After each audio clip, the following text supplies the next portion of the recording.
આજે બોર જોવા માટે આવ્યા છે ગીર બાજુ. કેમ છે ભાઈ, મજામાં? રાજુલા ગીર બાજુ આવ્યા છે. કયું ગામ તમારું ભાઈ? ગામ સાપરી, હા, તાલુકો રાજુલા, જિલ્લો અમરેલી. ઓકે. આ ભાઈની વાડી આપણે બોર જોવા આવ્યા, અહીંયા નિશાન આપ્યો છે.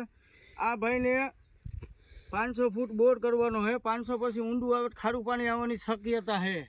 આ ભાઈને પાણી 2.5નું પાઇપનું બતાવે, બરાબર. આ ભાઈનું આપણે જોયું છે. તમને કામ કેવું લાગ્યું ભાઈ? કામ એકદમ સરસ. ઓકે. તમારે કેટલા દિવસે વારો આવ્યો? મારો 10 દિવસ થઈ ગયા. ઓકે, 10 દિવસમાં તમે લખાવ્યું પણ આવી ગયા ને ચોક્કસ? ચોક્કસ. તમને કામ કેવું લાગ્યું? એકદમ રેડી. ઓકે. એમાં 3 નસું છે, તમને મેં સમજાવી દીધી. ઓકે. હવે બોર થાય પછી પાછો વિડીયો આવશે, બરાબર. તમે આમાં કેટલા બોર કર્યા કમસે કમ? મેં આની અંદર પેલા 8 બોર કર્યા. કેટલા બોર કર્યા? 9 બોર કર્યા મેં. 9 બોર કર્યા. 10મો બોર અત્યારે ચાલુ છે, એ પણ હવા લે છે. ઓકે, ભલે વાંધો નહીં. ઓકે.